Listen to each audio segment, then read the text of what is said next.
truth, and the life.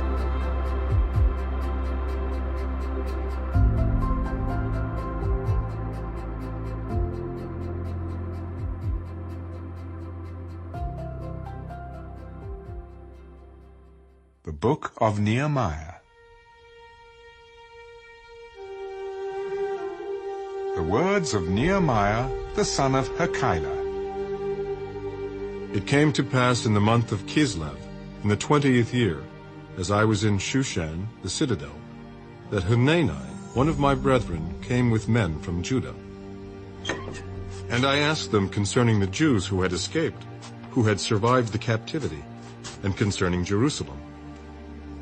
And they said to me, "The survivors who are left from the captivity in the province are there in great distress and reproach. The wall of Jerusalem is also broken down, and its gates are burned with fire." So it was, when I heard these words, that I sat down and wept, and mourned for many days. I was fasting and praying before the God of heaven. And I said, "I pray, Lord God of heaven, O great and awesome God, you who keep your covenant and mercy with those who love you and observe your commandments, please let your ear be attentive and your eyes open, that you may hear the prayer of your servant, which I pray before you now, day and night, for the children of Israel, your servants, and confess the sins of the children of Israel, which we have sinned against you. Both my father's house and I have sinned. We have acted very corruptly against you, and have not kept the commandments, the statutes, nor the ordinances which you commanded your servant Moses. Remember, I pray, the word that you commanded your servant Moses, saying, 'If you are unfaithful, I will scatter you among the nations. But if you return to me, and keep my commandments, and do them, though some of you were cast out to the farthest part of the heavens, yet I will gather them from there, and bring them to the place which I have chosen as a dwelling for my name.' Now these are your servants and your people, whom you have redeemed by your great power, and by your strong hand. O Lord, I pray, please let your ear be attentive to the prayer of your servant, and to the prayer of your servants who desire to fear your name. And let your servant prosper this day, I pray, and grant him mercy in the sight of this man. For I was the king's cupbearer."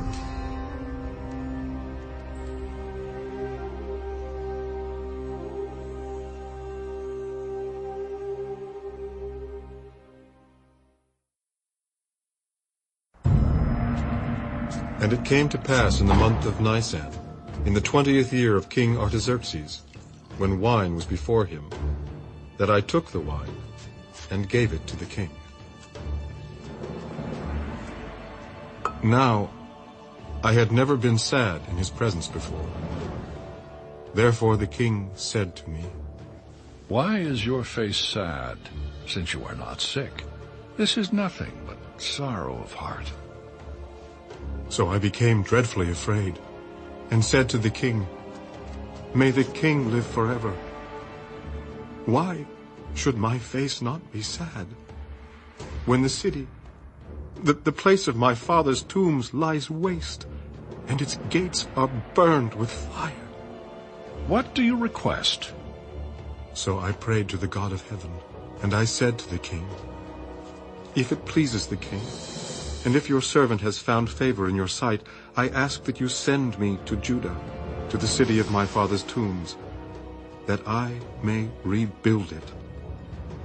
Then the king said to me, the queen also sitting beside him, How long will your journey be? And when will you return? So it pleased the king to send me, and I set him a time. Furthermore, I said to the king, "If it pleases the king, let letters be given to me for the governors of the region beyond the river, that they must permit me to pass through till I come to Judah, and a letter to Asaph, the keeper of the king's forest, that he must give me timber to make beams for the gates of the citadel which pertains to the temple, for the city wall, and for the house that I will occupy." And the king granted them to me according to the good hand of my God upon me. Then I went to the governors in the region beyond the river, and gave them the king's letters. Now the king had sent captains of the army and horsemen with me. When Sanballat the Haronite and Tobiah the Ammonite official heard of it, they were deeply disturbed that a man had come to seek the well-being of the children of Israel. So I came to Jerusalem and was there 3 days.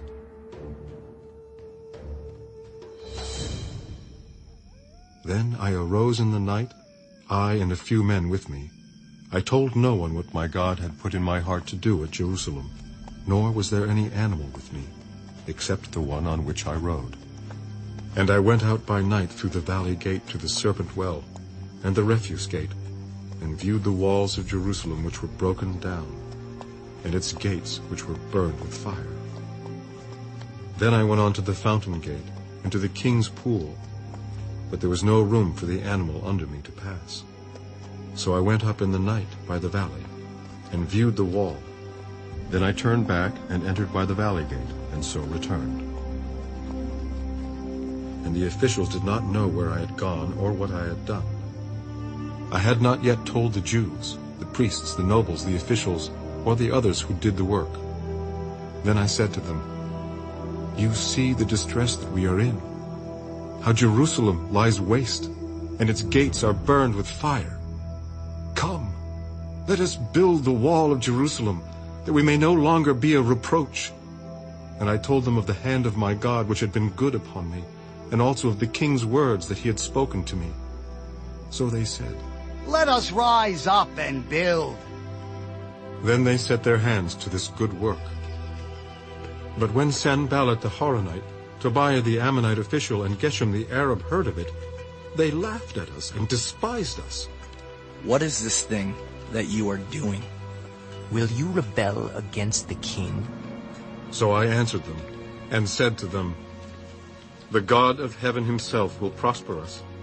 Therefore we, his servants, will arise and build. But you have no heritage or right or memorial in Jerusalem."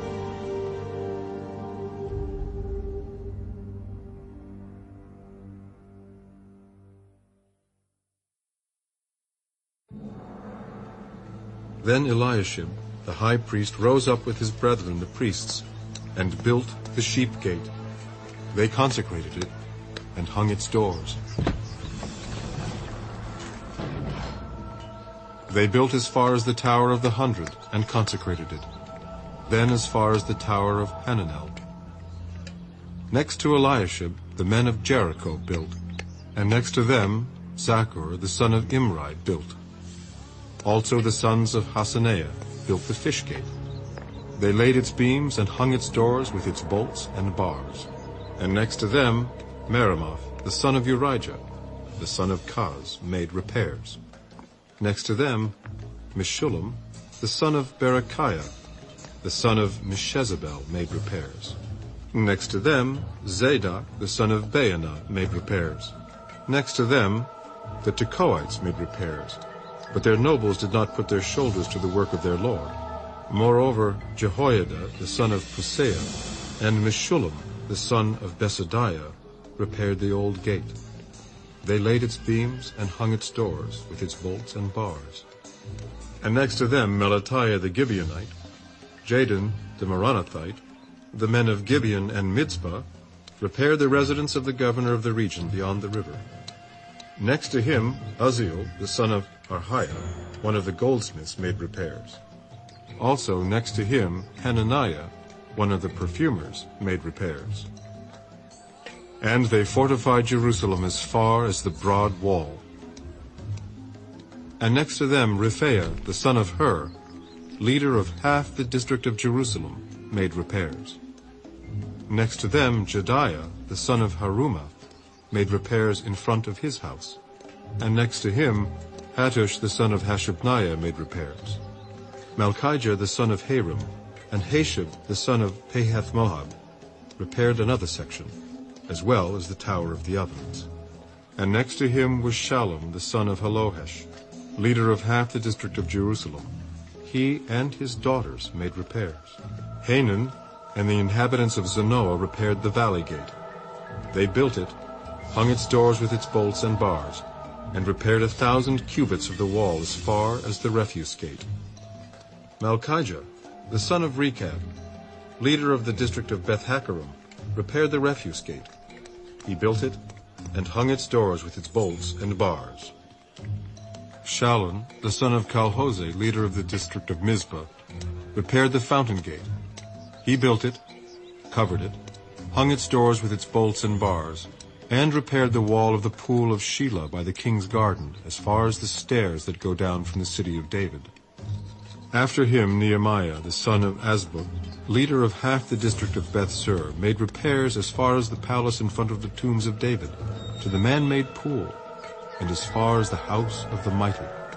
After him the Levites, under Rehum, the son of Bani, made repairs. Next to him Hashabiah, leader of half the district of Keilah, made repairs for his district. After him their brethren, under Bavai, the son of Henadad, leader of the other half of the district of Keilah, made repairs. And next to him Ezer, the son of Jeshua, the leader of Mizpah, repaired another section in front of the ascent to the armory at the buttress. After him Baruch, the son of Zabbai, carefully repaired the other section, from the buttress to the door of the house of Eliashib, the high priest. After him Meremoth, the son of Urijah, the son of Koz, repaired another section, from the door of the house of Eliashib to the end of the house of Eliashib. And after him the priests, the men of the plain, made repairs. After him Benjamin and Hashab made repairs opposite their house. After them Azariah, the son of Maaseiah, the son of Ananiah, made repairs by his house. After him Binnui, the son of Henadad, repaired another section, from the house of Azariah to the buttress, even as far as the corner. Palau, the son of Uzai, made repairs opposite the buttress, and on the tower which projects from the king's upper house that was by the court of the prison. After him Pedaiah, the son of Parosh, made repairs. Moreover, the Nethinim, who dwelt in Ophel, made repairs as far as the place in front of the water gate toward the east, and on the projecting tower. After them the Tekoites repaired another section, next to the great projecting tower, and as far as the wall of Ophel. Beyond the horse gate, the priests made repairs, each in front of his own house. After them Zadok, the son of Immer, made repairs in front of his own house. After him Shemaiah, the son of Shechaniah, the keeper of the east gate, made repairs. After him Hananiah, the son of Shelemiah, and Hanan, the sixth son of Zalaph, repaired another section. After him Meshullam, the son of Berechiah, made repairs in front of his dwelling. After him Malchijah, one of the goldsmiths, made repairs as far as the house of the Nethinim, and of the merchants, in front of the Mifkad gate, and as far as the upper room at the corner. And between the upper room at the corner, as far as the sheep gate, the goldsmiths and the merchants made repairs.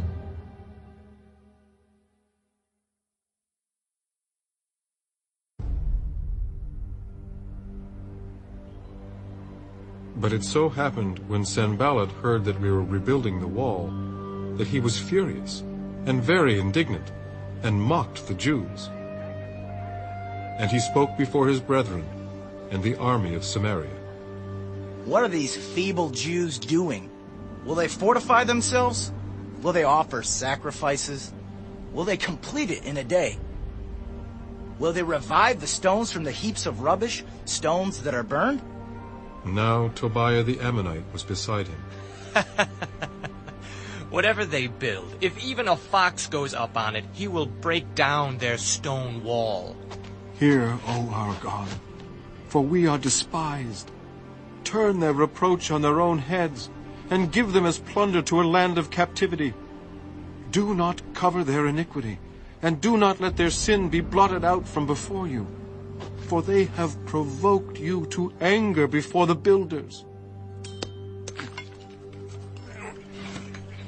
So we built the wall, and the entire wall was joined together up to half its height, for the people had a mind to work.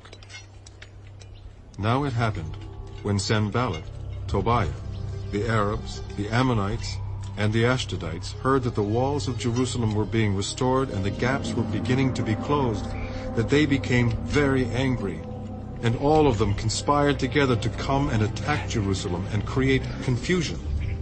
Nevertheless, we made our prayer to our God, and because of them we set a watch against them day and night. Then Judah said, The strength of the laborers is failing, and there is so much rubbish that we are not able to build the wall. And our adversaries said, They will neither know nor see anything till we come into their midst and kill them and cause the work to cease. So it was, when the Jews who dwelt near them came, that they told us 10 times, From whatever place you turn, they will be upon us. Therefore I positioned men behind the lower parts of the wall, at the openings, and I set the people according to their families, with their swords, their spears, and their bows. And I looked, and arose and said to the nobles, to the leaders, and to the rest of the people, Do not be afraid of them. Remember the Lord, great and awesome, and fight for your brethren, your sons, your daughters, your wives, and your houses. And it happened when our enemies heard that it was known to us, and that God had brought their plot to nothing, that all of us returned to the wall, everyone to his work. So it was, from that time on, that half of my servants worked at construction, while the other half held the spears, the shields, the bows, and wore armor. And the leaders were behind all the house of Judah.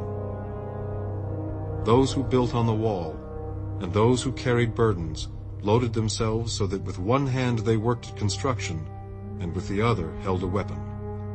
Every one of the builders had his sword girded at his side as he built, and the one who sounded the trumpet was beside me. Then I said to the nobles, the rulers, and the rest of the people, The work is great and extensive, and we are separated far from one another on the wall. Wherever you hear the sound of the trumpet, rally to us there. Our God will fight for us. So we labored in the work, and half of the men held the spears from daybreak until the stars appeared. At the same time I also said to the people, Let each man and his servant stay at night in Jerusalem, that they may be our guard by night and a working party by day. So neither I, my brethren, my servants, nor the men of the guard who followed me took off our clothes, except that everyone took them off for washing.